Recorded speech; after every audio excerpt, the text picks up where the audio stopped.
Welcome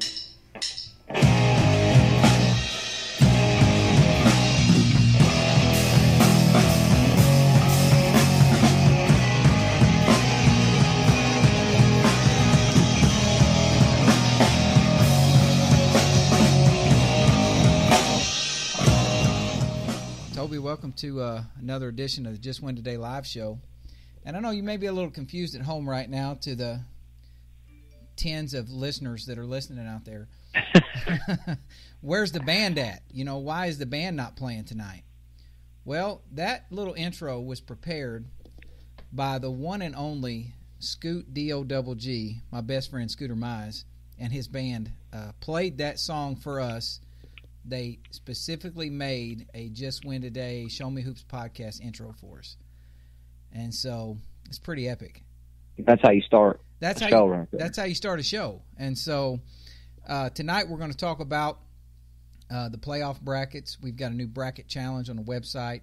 There's a new article out on the website right now. And so let's just dive in and talk about some basketball here tonight. And so let's talk about the girls' bracket first. We haven't talked a whole lot about girls' basketball so far. You know, you're a boys' coach, and I was a boys' coach, but we certainly pay attention to what's going on the girls' side. And for those of you that don't know, if you go to the website right now, justwintoday.com, there's a bracket challenge that's on there, and we'll get more into what the prizes are later.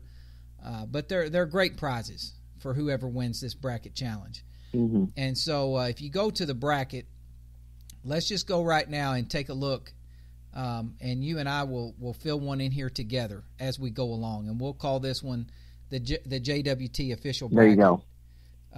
So I'm typing this in as we're on the show. I'm on the page right now, justwintoday.com/bracket, and that will take you there. And so let's go with our first girls game here, Tobe. Who will be the Final Four team out of Scott County Central? The Bravettes are in the playoffs, record of 15-10. Their first round game, their sectional game, will be against Advance, who is 6-16. And to add something to that real quick, they have not played a district game. Yeah, Scott County Central won the district without playing a game. There's no for those of you that listen to this in other parts, they haven't played in a couple of weeks.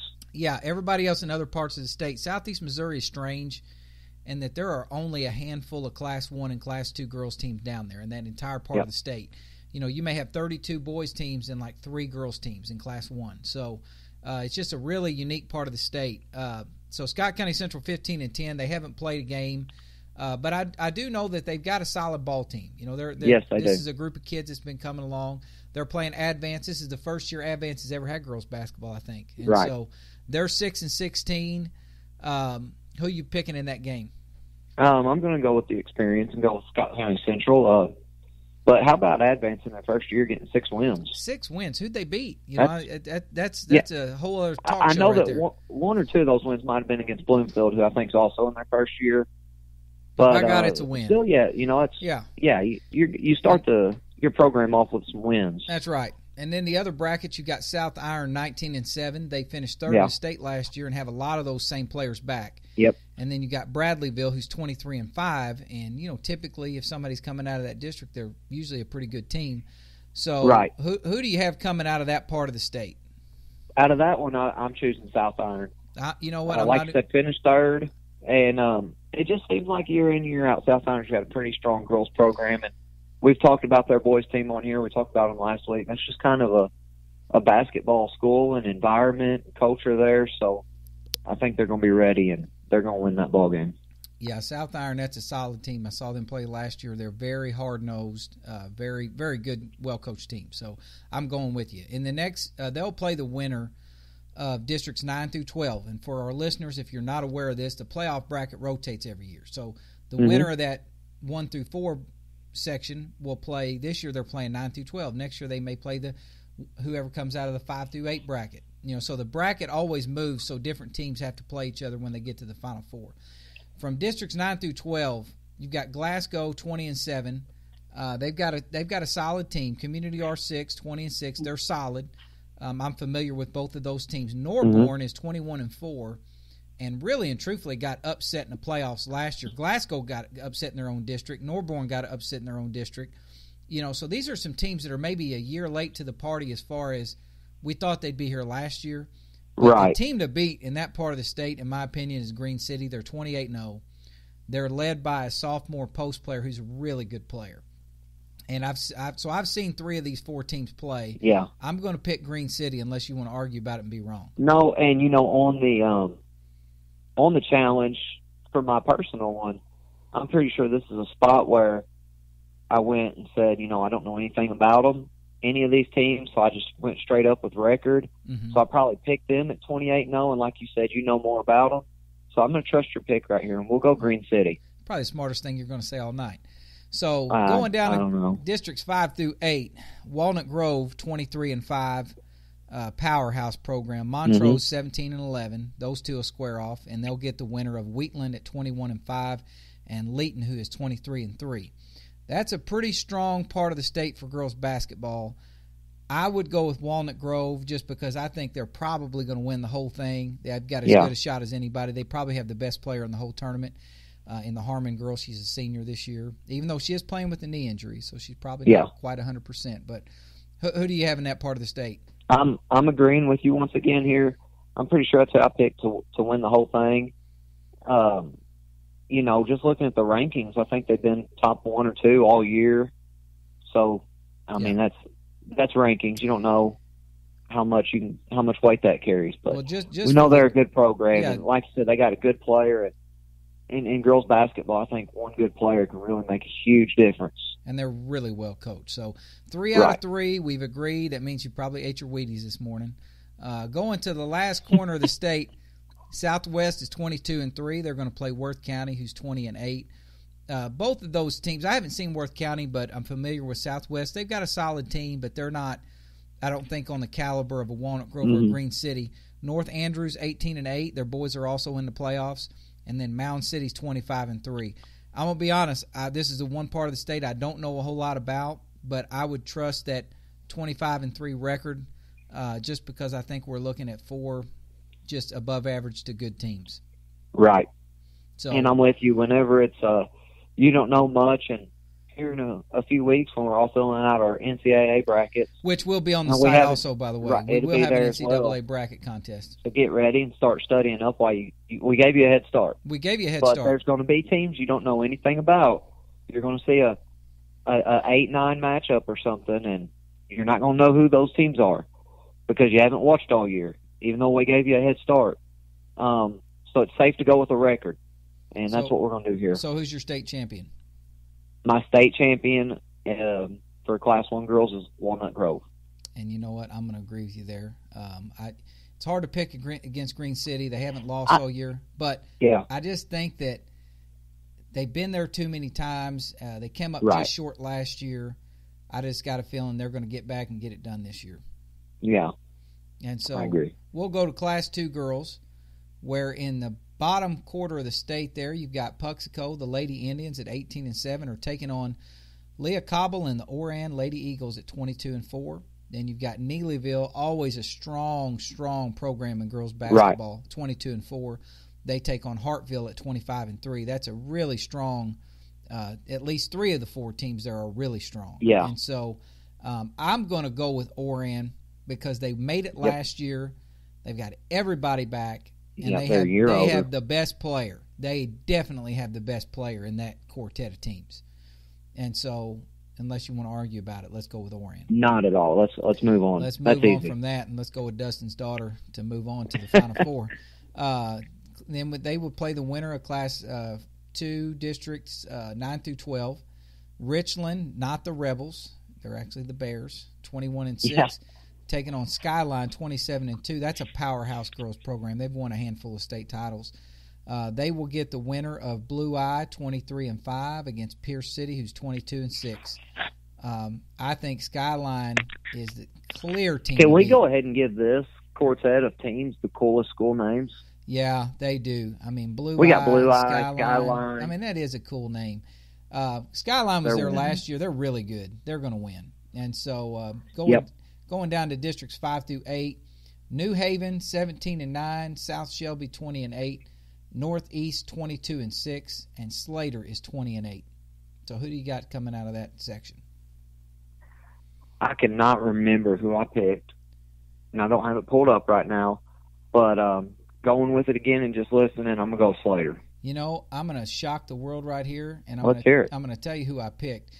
None of these teams come out of just a strong, strong area of girls basketball. So, and you know, the records can be deceiving, but I'm just going to go with tradition here. And I'm going to say anytime I've seen them make it this far, they usually, you know, would beat somebody unless there's just a juggernaut. There's not. So I'm going to pick New Haven. I've seen them make it several times, and I think if they got out of their little region, there's not another strong team to knock them out. So let's go with New Haven. Let's go. And real quick, I'm going to pause everything we're doing on the show right now, because in live time this just happened. Our man, Otto Bubba Porter Jr. against the Sixers, capped off, I think, a 16-point second quarter. Nice. With a buzzer-beating three.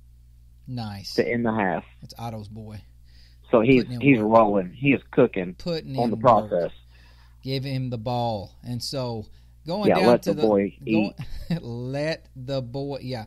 So Class 2, the district's 13 to 16. You got some good teams up there. Crest Ridge 18-10 and Tipton 18-10. They will play the winner of Santa Fe 24-4 and Mid Buchanan 26-2. Now I'll be honest, I've not seen Mid Buchanan play. They've got a great record. Mm-hmm. That's a good area of the state, but I have seen Santa Fe play. We played them this year. I thought they were really good. They're deep. They're big. And they were a team last year that a lot of the people thought was going to go. And so, like we talked about before, I would pick Santa Fe unless you want to argue about it. I'm going to trust you here.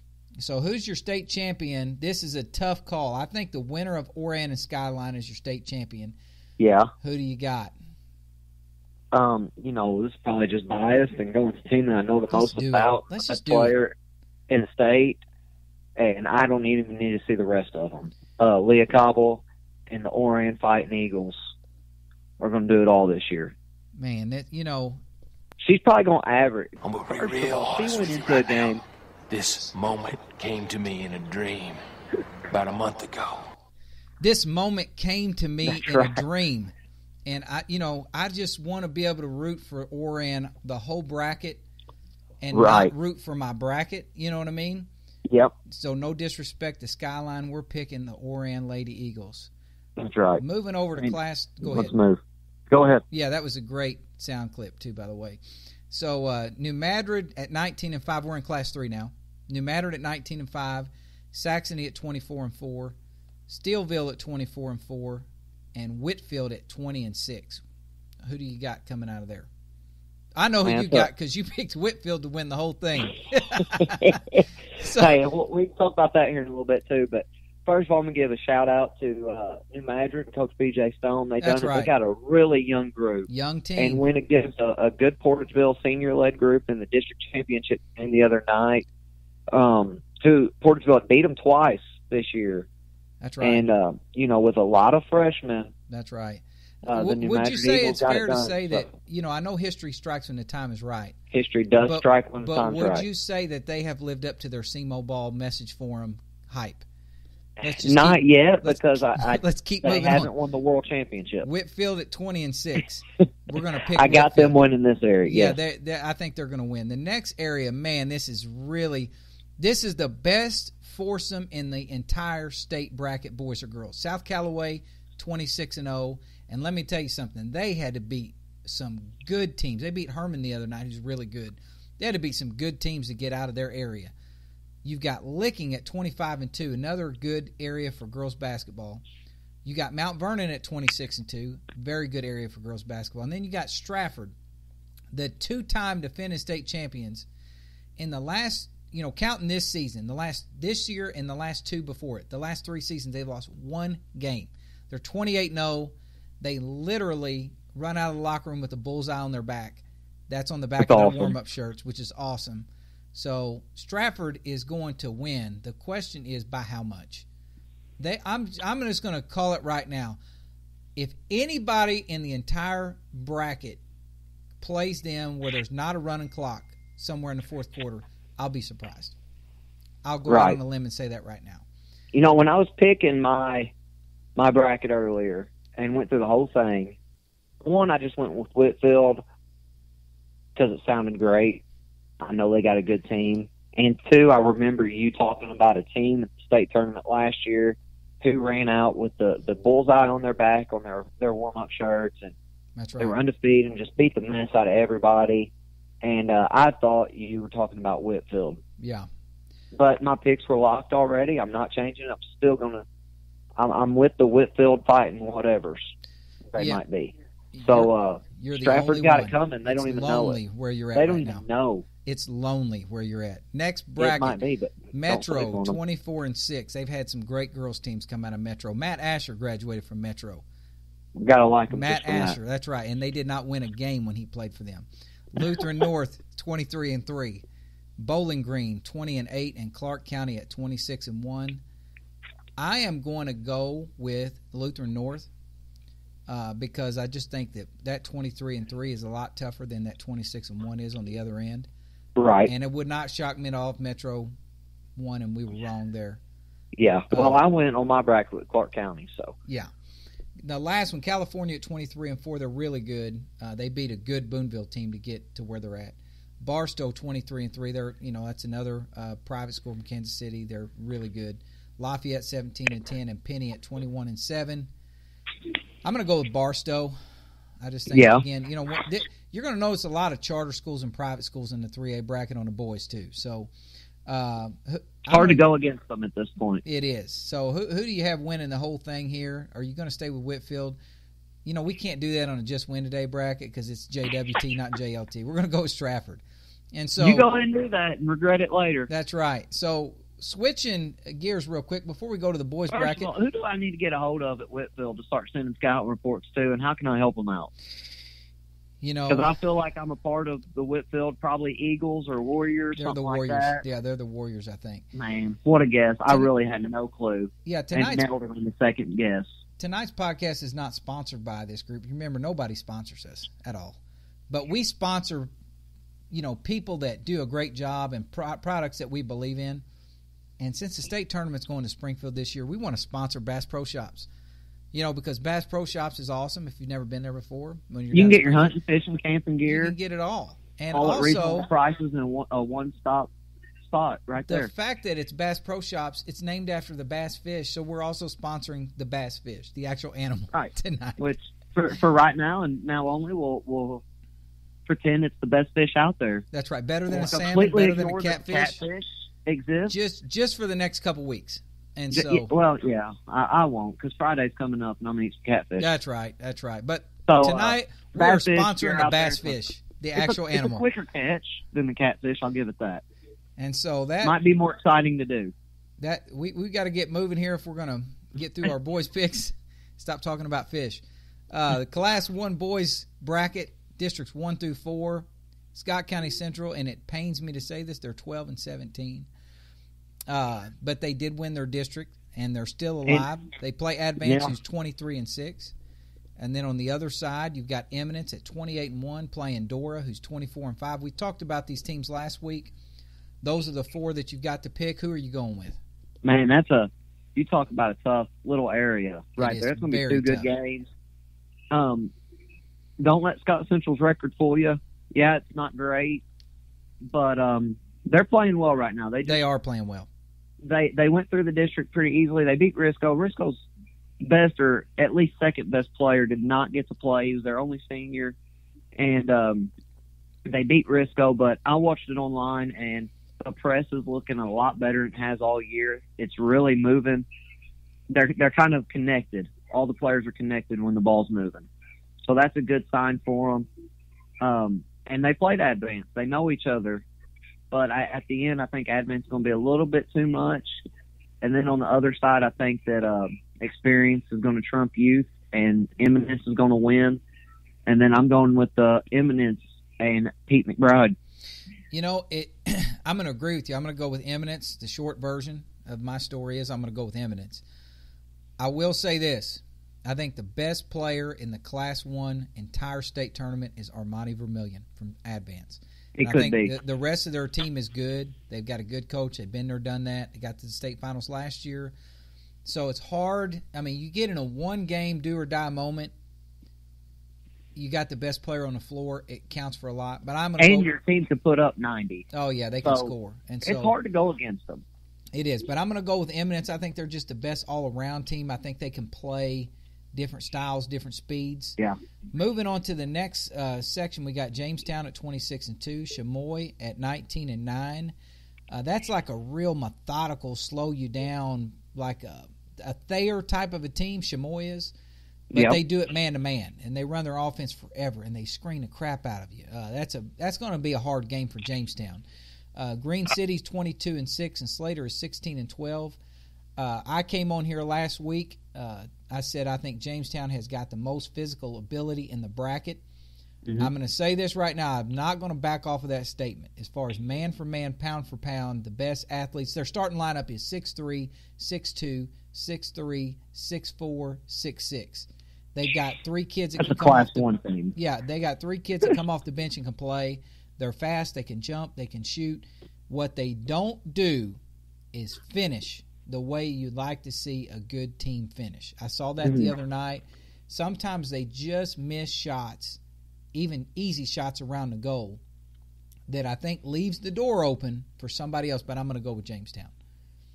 Yeah, that's a hard one to go against, especially with that lineup you're talking about. They're not just big guys; they're athletes. They're athletes. I mean, like Trent and they Barber, press, they'll run a little their bit. Big kid. He is really athletic. Their point guard is really athletic, and so moving on down to districts 5 through 8, we've got Walnut Grove, the defending state champions, at 19-10. Sheldon is 17-10, so those two will play each other. Then on the other side, Green Ridge is 17-9, and Lakeland is 25-3. You know, my gut here tells me go with Walnut Grove. They're the defending champions. Yep. But there is a good team in that region that's emerged at 25-3. So, are we going with Walnut Grove? Yeah, we got to go with Walnut Grove let's here. Go. Got Darren Manders, everybody back from the state championship team pedigree. Yeah. And then Logan Smyson. Yeah, they're going to do it. They've got a good squad. So the last quartet here is Winston at 25-2, Worth County at 23-5. North Andrews still undefeated at 26-0, and like I said last week, their best player got hurt in the first quarter last year against Advance in the Final Four. They may have won the state last year. And then you got Mound City at 21-7. So, who do you have coming out of that quartet? Yeah, let's go with North Andrews here. I agree. And so, who's your eventual state champion in Class 1? Who do you have cutting down the nets? I'm going to go with our good buddy Pete McBride and the Eminence running Red Wings. I agree. I think that this one you could really, honestly, looking at the bracket, I think North Andrew can win it. I think Walnut Grove can win it. I think Jamestown can win it. I think Eminence can win it. And I think Advance can win it. I think there are 5 teams capable of winning the entire bracket. Now, Dora could beat Eminence, or Advance could beat Eminence, or, somebody could beat Jamestown. Somebody could beat Walnut Grove. But those 5 teams are all capable of winning the state title this year. And so a little bit of parity. And, that's always my theory. In a given year, there are 3 to 5 teams in an entire class, whatever class you want to pick, that are really capable of winning it. And then, but there are probably 10 or 15 teams capable of beating the very best team on a given night. And that's the beauty of the playoffs is, one night you can go home. So moving to Class 2, man, this is the second best quartet in the entire bracket, boys or girls. Hayti at 20-5. They played so well to beat Bernie the other night. Bernie, they did. Hats off to Bernie. I mean, that game could have went either way.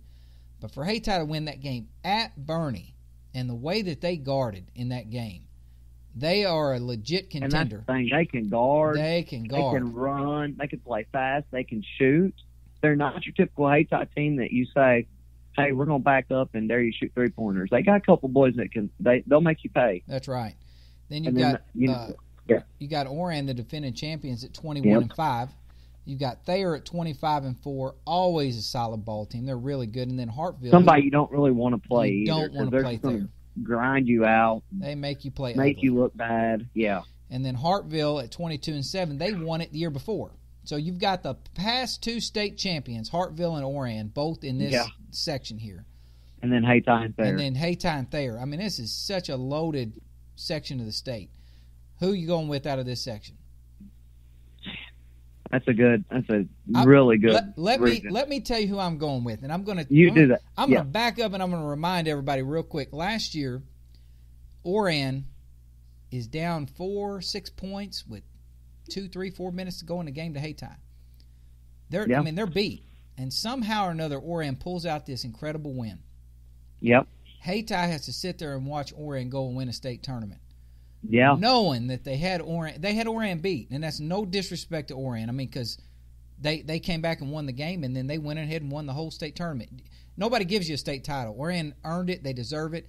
I'm just pointing out the fact how close Hayti came last year, and I think they might actually be better this year. Oh, they are. I'm going with Hayti, and I think they can win the whole thing. I think I'm going to say this. Real quick, while you're reminding everybody of last year, I'm going to do that too. And say how you said Hayti could be the one team nobody wants to see. Yep. And if they get past Oran, I said that last year. They could win the whole thing. So you kind of cursed them, and you might be doing it again. Yeah, I'm going to go with. So Aaron Bidwell might be throwing things at his phone, his computer, or whatever it is he's listening on. Right. At you right now. I think. But no, any of these four teams can win it. I do. I think any of these four teams can get out and win it. Bracket. Yeah, I think Hayti is going to be your winner there. In the next section, I think this is the weakest one. You know, in Class 2, Crocker 21-8, Spokane 17-10, Blue Eye 21-5, and then Purdy is 22-6. I don't know who to pick here, so I'll let you pick this one. Who do you got? Man, I'm going to go with Blue Eye. But you know, I just feel like we should. You know what I mean? We have to. I had Blue Eyes. A lot of famous people had Blue Eyes. And there needs to be at least one Blue Eye in our bracket. So I agree. Moving on to the next one. Ellsbury 14-13, and then you got Van Far 25-3, Milan 26-2, and Harrisburg is 22-6. I don't know anything about Van Far or Milan. I know Van Far won a state title in 2004. That's a good basketball school. If they're 25-3, you better pay attention. I don't know anything about Milan 26-2. They got to be at least fair. But I've seen Harrisburg. Yeah. And I think Harrisburg is really good. And I look for them to go back again this year. And so I'm with you. Let's put them in there. And then the last section, Liberal 18-10, Wellington Napoleon 21-7. I've seen them play. They're really good. I've seen Mid Buchanan play. They're 24-4. They're really good. And then you got Sacred Heart at 27-1. And I'm going to tell you, Mid Buchanan, I've probably seen at least half the teams in the Class 2 bracket play. Mid Buchanan can beat Sacred Heart. They really can. Mid Buchanan is another team that could win the whole thing. I think all four of the Hayti, Oran, Thayer, Hartville can win it. I think Harrisburg can win it. I think Sacred Heart can win it. I think Mid Buchanan can win it. So you got 6 teams in this bracket that I think are capable of winning the entire thing, and I'm going to go with Sacred Heart here. Their point guard is a high-level player. He's a borderline D1 kid. They've got a couple 6'7" kids. They're deep. There's a little dysfunction with their team when I saw them play, a lot of arguing, things like that. But just in general. I really, really wanted to go with the Mid Buchanan Hard Knocks Dragons. Yeah, because they have the best hype videos on YouTube, you know. And so your state champion, and I'm going to go back to what we said about the Oran girls. Sacred Heart, to me, is the heavy favorite to win the Class 2 state title. But by God, we are going with the Hayti Indians tonight because I want to root for the SEMO team and not root for my bracket. So let's go. We'll be biased. We can do that. It's our show. It is our show. So Hayti Indians, Class 2 state champions. You heard it here first. And so right here. Moving on to the Class 3 bracket. The first one here, we've got Charleston at 22-8, Saxony Lutheran at 22-7. That's going to be a great game. Yeah, it is. That's going to be two great teams. And Saxony got them last year. They did. Don't think that Charleston has forgot that either, because there was a lot of talking after that game. Park Hill Central at 20-9, and then you've got Whitfield at 20-7, who got the hands down the best player of anybody we've talked about so far in Torrance Watson. He's going to Mizzou. And so who do you got coming out of this part of the state? And this one was tough for me. I really love watching this Charleston group play. And, you know, they've been circled for a little while. Yes, they have. Throughout their high school careers. They're kind of the group that's going to do it again. Love Mardarian Clark, DeMarcus Sharp. That's a good ball team. And I think they're going to beat Saxony, but then when they run into Whitfield, I think Whitfield's going to be too much. So I'm going with the Whitfield Fighting Warriors, not only on the girls' side, but on the boys' side as well. I think that Charleston can beat Whitfield. And I'm going to say something, and if my friend Kevin Williams is out there listening to this, write this down and tell your team, use it as bulletin board material, that's fine. I think Saxony can beat Charleston. I don't think they can beat Whitfield. Because what Charleston can do is they can pressure Whitfield in a way and come after them with that, you know, traditional Charleston defense. Not saying they will, but they at least can.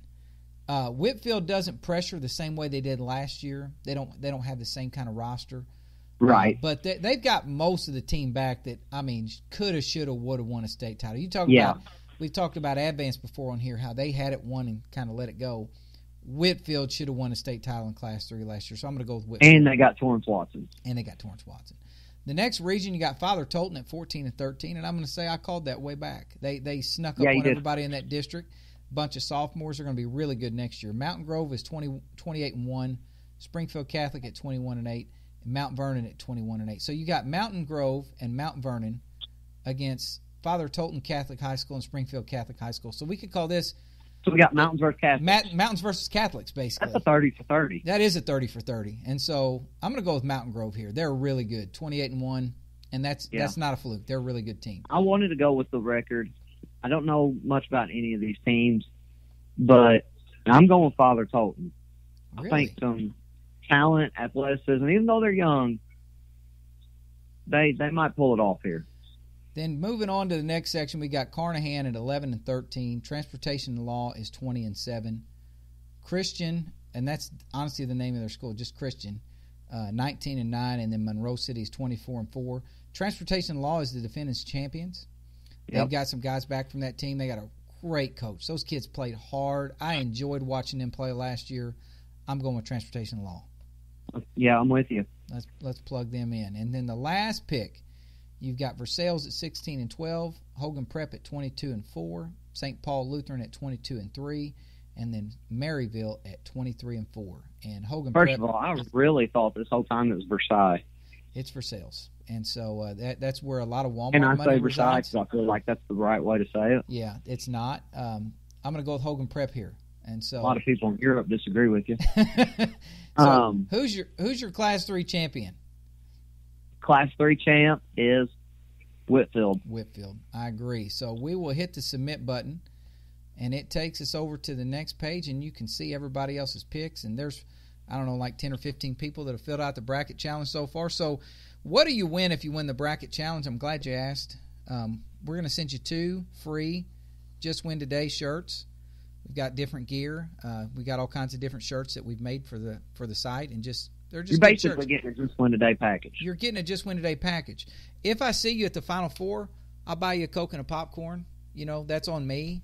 And at one point in the season, has to be a Coke. It has to be a Coke. And at any point during the year, let's just say you're down, you're having a bad day, you get 1 free Just Win Today pep talk to try to make your day a win. You know, that's all. And I'm being silly, of course, but we will send you 2 free shirts.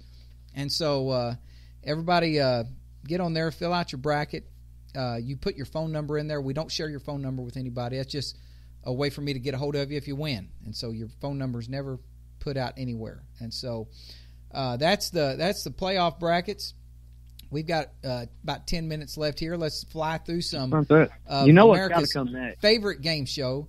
Is it JWT or JLT? Is this a win or a loss? Do you like the state tournament being moved to Springfield instead of Columbia? I didn't. At first, I didn't. I think it might grow on me. But just because my first state tournament ever going to see was when you won your first one as a coach, and it was in Columbia, and I had such a great experience. I think Columbia is an awesome town. But I like Springfield, too. I think that's a great town. So we'll see. I'm not sure, but for right now, I'm still going to say loss. I'm going to say a loss because I live in Columbia, and it means I have to drive to the state tournament. Now, if it was Where it was at last year, I'd have about 2 miles to go to get there. But, just removing myself and my own selfish wants and needs from this, I think Springfield is a great basketball town. I think you will get more of the casual fan to show up. Yeah. So, I think that, I'm gonna give it a win just to say let's give it a try. Right. Next question. For years, Michigan got hammered on the state tournament. The Final Four starts on a Thursday. If you win, you don't play again until Saturday. So attendance went way down because a lot of families, A, couldn't take off work Thursday and Friday to be here. And then B, they couldn't afford that extra night of hotel, McDonald's, and everything else. I mean, it just got so outrageous expensive. They've gone back this year to where you're going to play 2 days in a row. So if you're class 2 or whatever it is, you play on Thursday, Friday. The other teams play on Friday, Saturday. Is that a win or is that a loss? Because as a coach now you lose that day in between to prepare. Well, we're going to have a first for JWT versus JLT, and this is going to be a tie. You can't. There's no tie. You can't. No, there are. It's not JTT. Yeah, it is. JT squared. I like how you said that. Yeah, let's say it's good now. It's a win because it's better for the fans, I think, in the aspect of money. But here's where it's not better for the fans. You don't get to see all the championship games on one day. That's true. So I don't like that because they're still trying to stretch you out. Because there's going to be people that still go to all 3 days, and that's what they're doing here. They're still going to stretch some people out. They just need to go back if they're going to do 2 days to Friday, Saturday. But they're moving in the right direction. It's a loss because, like we've talked about today, is you lose kind of a prep day as a coach. You do lose your practice day. But I'll say this: the first one that we won in 2002, which was a long time ago, it was when it was just Friday, Saturday. There was no day in between, and I liked it better that way because you play, you go to sleep, you wake up, and you play again. You don't have that. And you could also look at it from the view of if you don't get a prep or a practice day, they don't either. That's right. So I think it's a win for the fans. It's good for parents. It's good for all that. So I'm going to say a win all the way around. We got about 8 minutes left in the show here. Misha, evaluations. They evaluate officials, in case fans didn't know, in the middle of the game. So let's just say, and this actually happened. First half, your team's playing well. You take 5 charges. Defense is phenomenal. Those referees go back at halftime and get their behind tore a new one by their officials evaluator. I mean, literally get fussed at by another grown adult. You missed this call and you missed that call. So they come out in the second half and call a completely different game.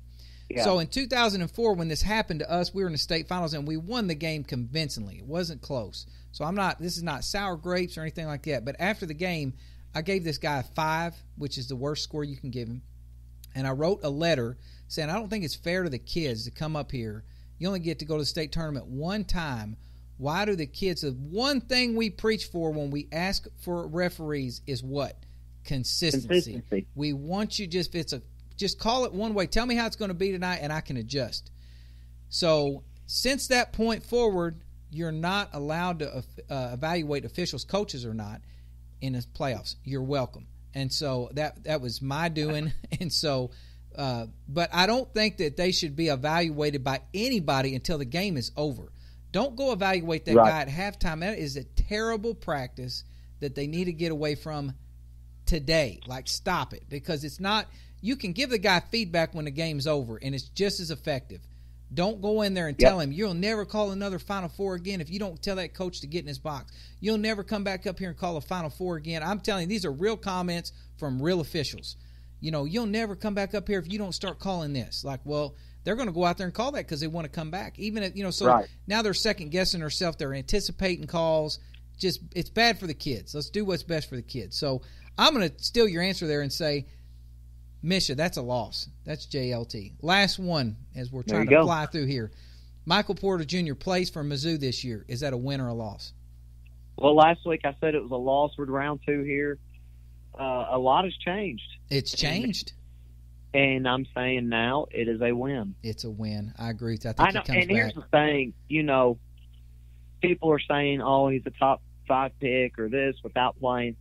I don't think he loses any draft No, stock I agree. if he plays. I agree. The only thing he can do is improve his stock. I agree.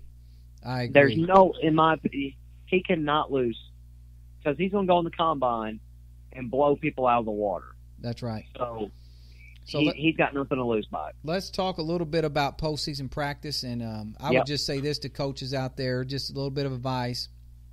You know, how do you practice this time of year as you're going through the playoffs? I mean, it takes on a life of its own. I know a lot of coaches say, well, you know, they don't run anymore. No more line drills. You're trying to save your guys' legs. I understand that. I would just say I would caution you in trying to save their legs too much. I've seen teams actually get out of shape during the playoffs and look winded because they completely stop conditioning. And I'm not saying go in there and run the same line drills you do in preseason, but, you know, whether it's getting up and down the floor in some full court drills or some scrimmage situations, whatever, you need to keep your wind up a little bit while also taking care of your legs. My advice would be if you're going to cut practices short, I know a lot of guys do that, maybe spend a little extra time shooting the ball. You know, you can have the same length of practice, like a 2-hour practice, but you really only practice an hour and 15 minutes, and you do 45 minutes of different shooting drills, you know, or just extra free throws or something like that. I think getting up extra shots this time of year, I mean, it's the most important thing you can do. And then you've got the question about, do you continue to do the same drills, like those keeping your knife sharp drills, like the shell drill and different things like that, that they're just your good habits? Do you completely get away from those things and only worry about game preparation, like your scouting report and this is what play they run and things like that? I would say to you, run your shell drill in a way that you're mimicking what the other team is going to play. You know, like if they run, say, for example, the flex offense, well, in our shell today, we're going to do the shell against the flex, something like that, to where you're drilling your concepts and you're drilling these are the things that we always want to do, you know, as a team. This is just our identity.